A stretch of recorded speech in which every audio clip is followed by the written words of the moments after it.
Okay, this is Dan. I'm here with Katie. We're going to go ahead with this afternoon's briefing on the upcoming severe weather event and flood event that we're expecting over the next 24 hours.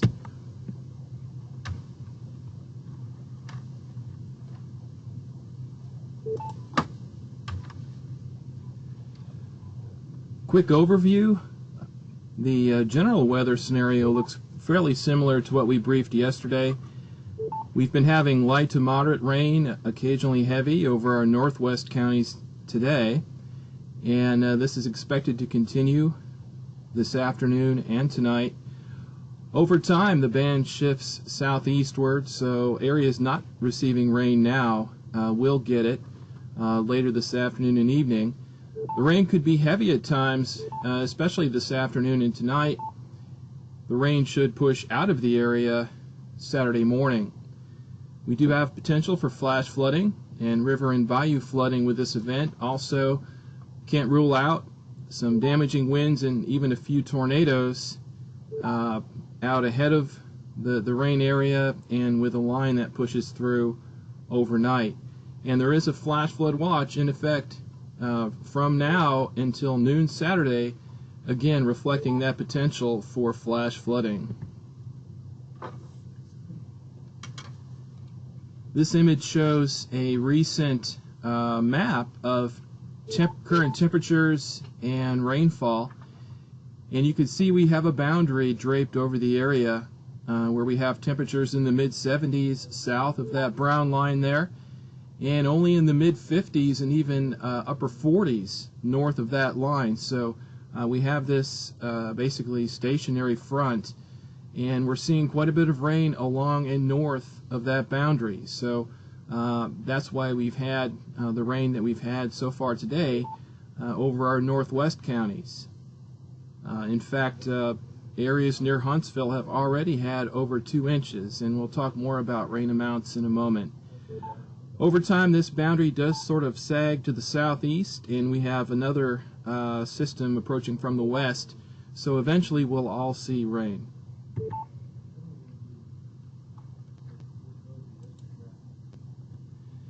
This slide describes the threat of flash flooding. We still have that flash flood watch, as I mentioned, for the entire area until noon on Saturday. In the lower right, we're showing the excessive rain outlook, which is a gauge for the risk of flash flooding, and a moderate risk is quite high, moderate risk over quite a bit of our area. So the rain and the soil conditions suggest we could see flash flooding. In fact, it would be likely over parts of the area. The greatest threat in that moderate red area, but also significant risk in the yellow slight risk area. And in addition to flash flooding, we'll be talking about river and bayou flooding shortly. So this map here is intended to sort of break down where the heaviest rain is for different periods of time. And we've broken it down into 6-hour intervals. You can see from noon to 6, that yellow band there.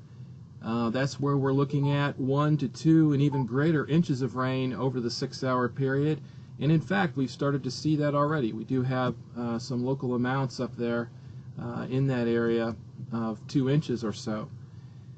Between 6 p.m. and midnight, the band of heavier rain shifts a little bit toward the southeast and expands a little bit, and we could see some areas with 2 to 3 inches of rain during that period. Midnight to 6 a.m., the band starts to shift to the southeast, and it's mainly our southeast counties that are getting the heavier rain by then.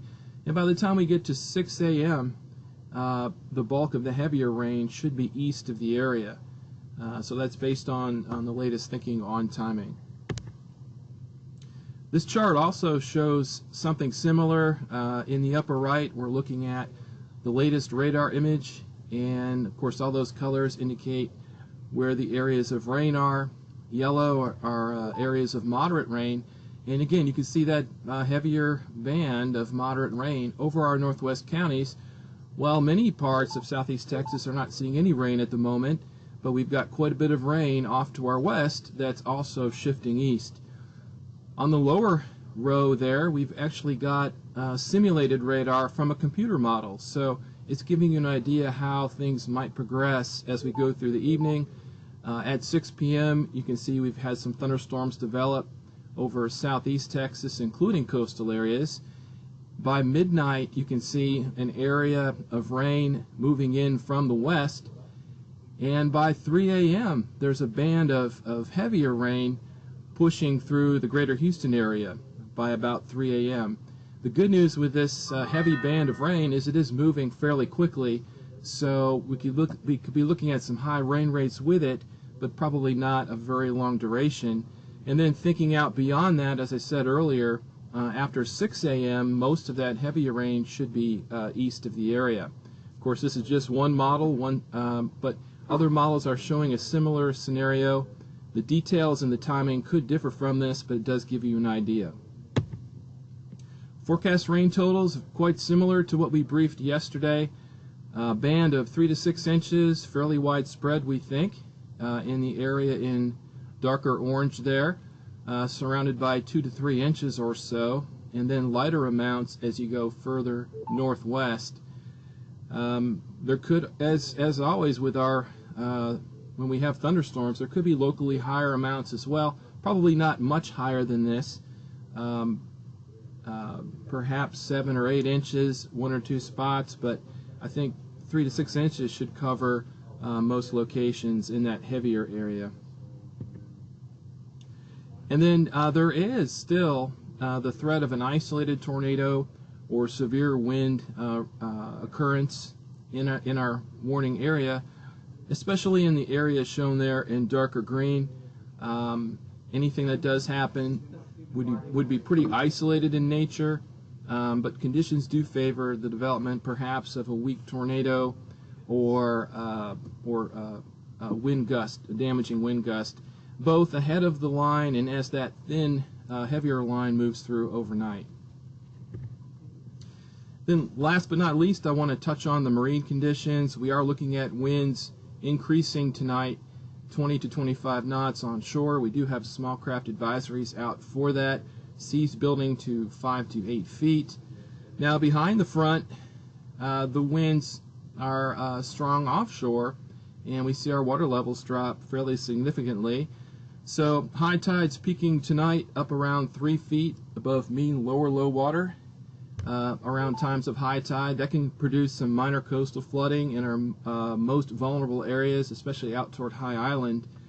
And then you can see in the lower right, there's a forecast of water level for Morgan's Point. And you can see the low tide on Sunday afternoon dropping to -1, and we can start to see some navigation issues at that level and lower. So that's another thing to keep an eye on.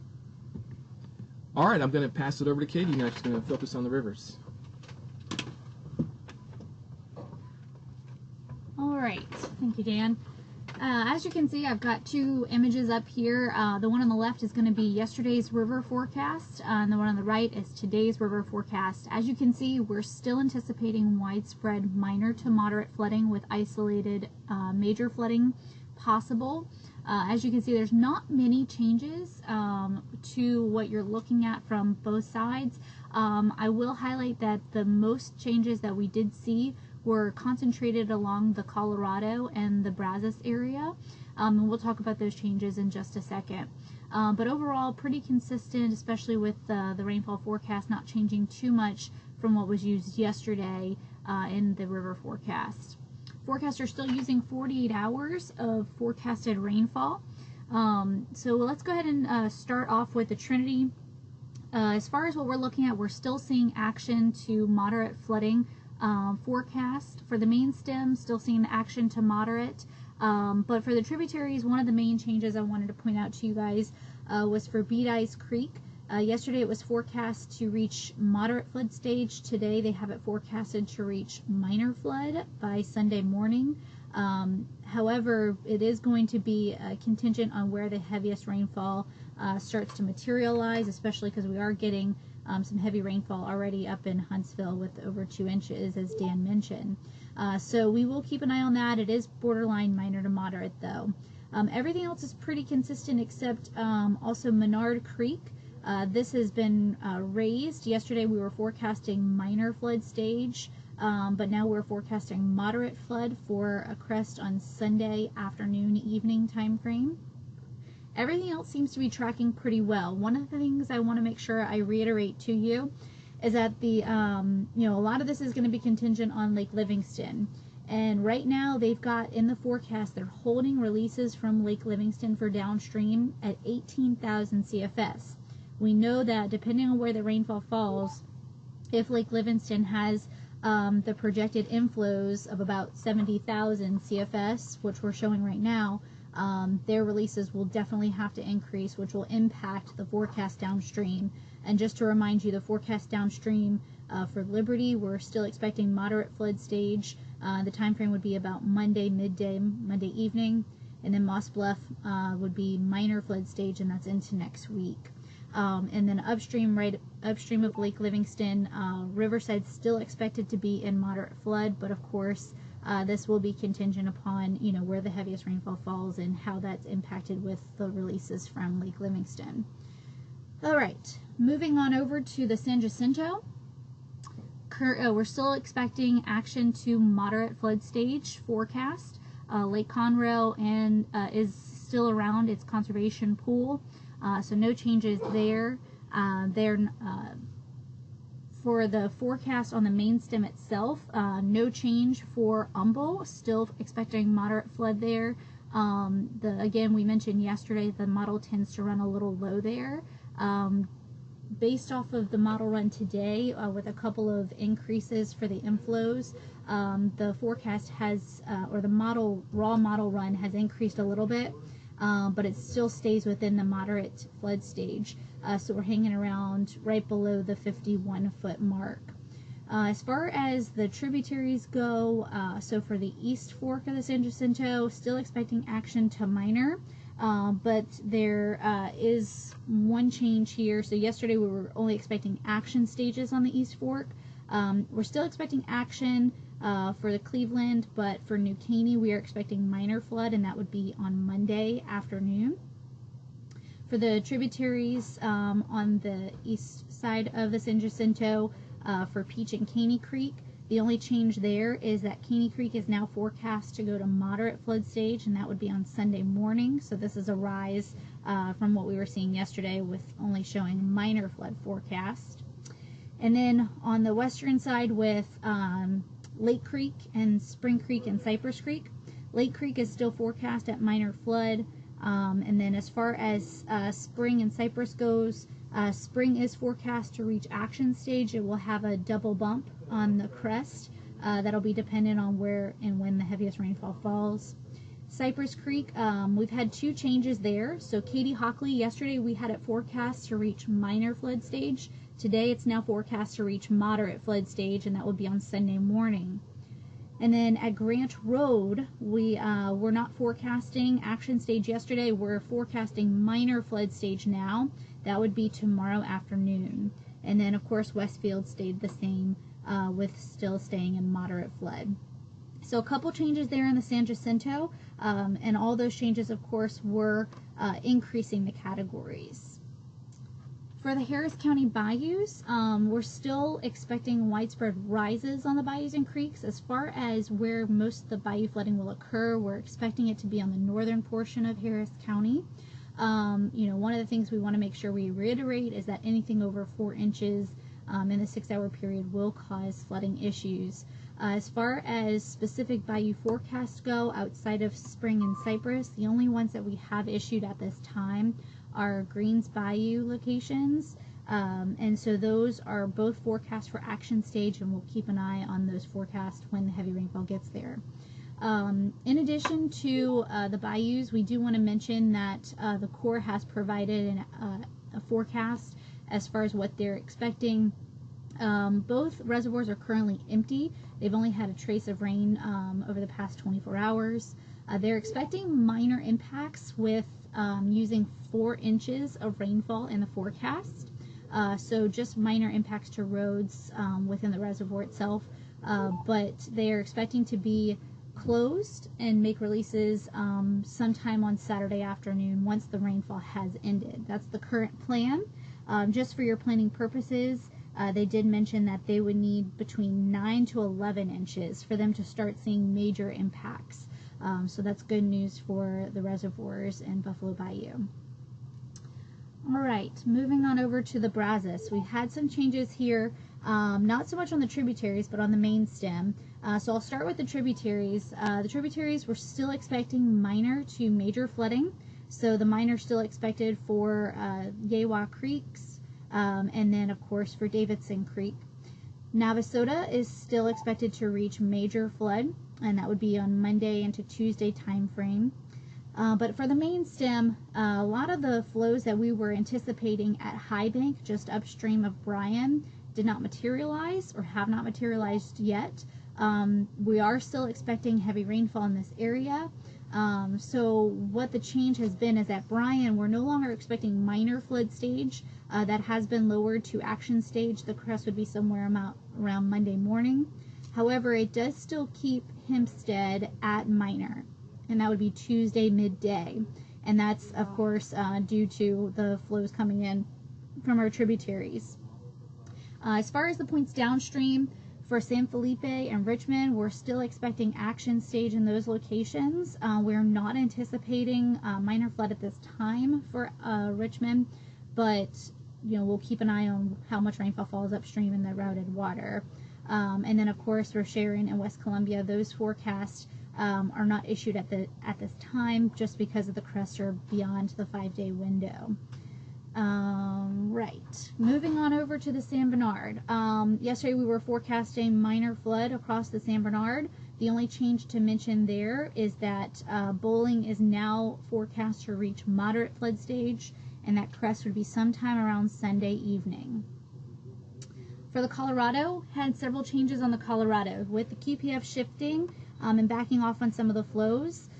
Columbus and Wharton both were forecast to reach minor flood yesterday, and they're now only forecast to reach action stage. So Columbus would reach action stage, or it would crest an action stage sometime around Sunday, and then Wharton sometime around Monday. And then, of course, Bay City and Matagorda still expected an action stage, but not expecting additional rises due to the rainfall shifting. As far as the Tres Palacios goes, we are still anticipating minor floods there. The crest would be sometime around Sunday morning, but no significant changes for that forecast. And then last but not least, the Lavaca Navidad.